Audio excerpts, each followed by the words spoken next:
Excellencies, ladies and gentlemen, and of course all of us are friends of the seas.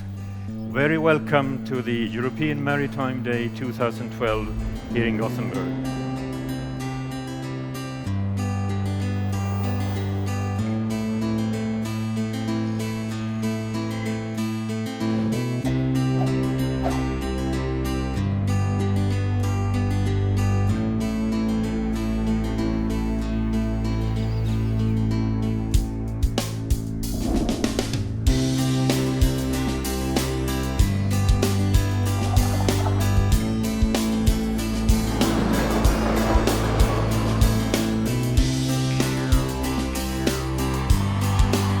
The European maritime sector is one of the sectors that could really deliver a positive growth story for Europe. I mean, at this time, everybody's talking about the need for more growth in Europe, and this is one of the key sectors that could deliver that growth.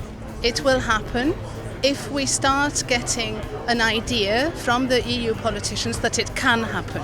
In a way, it's not so difficult to make it happen if everybody starts talking together in a way that makes it happen. So like on wind energy, for example, like on wave energy, for example, like biotechnology from the sea, all of the member states need to have dedicated policies, like Sweden already has, and not all EU member states do. And then we need to have one extra dimension, which is to get all of the member states to talk to each other, because of course the sea knows no boundaries.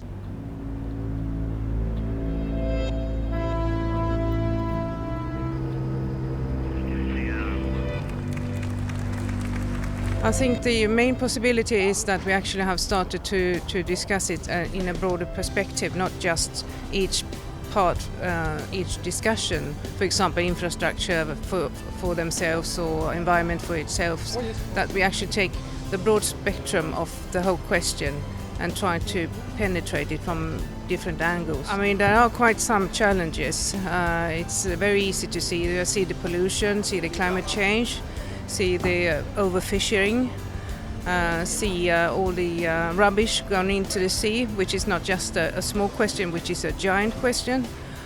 So you can actually, there are endless of challenges or problems, if you would like to say it that way. We don't have all time in the world.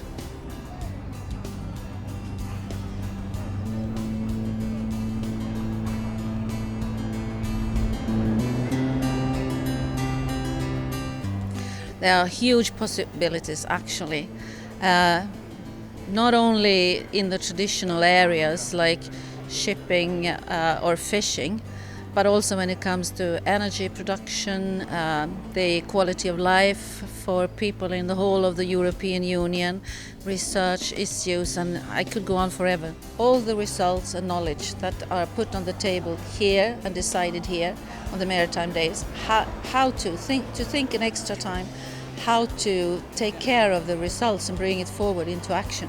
That's my plea.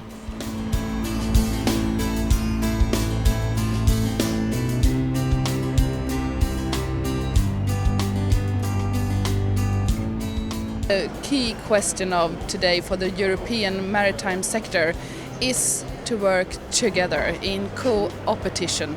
Sometimes you're competitors and sometimes you're colleagues.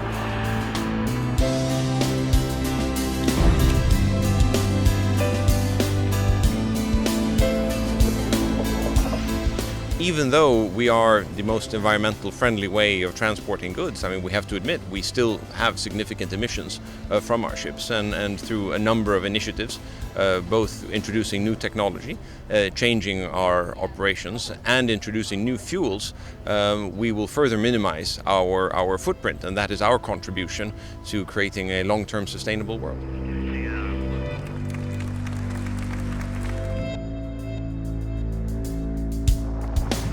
The speed of innovation is increasing really for two reasons. One is that everything in society is just moving faster and faster. But also there is a realization that we all have to take responsibility for the world around us.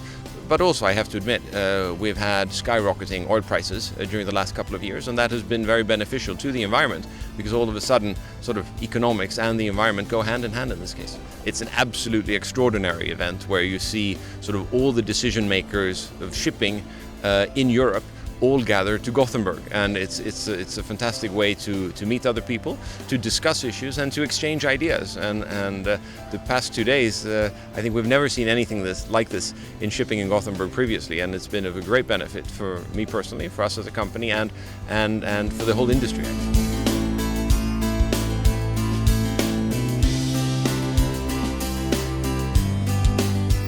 I want to thank all of you in taking part in the European Maritime Day this year.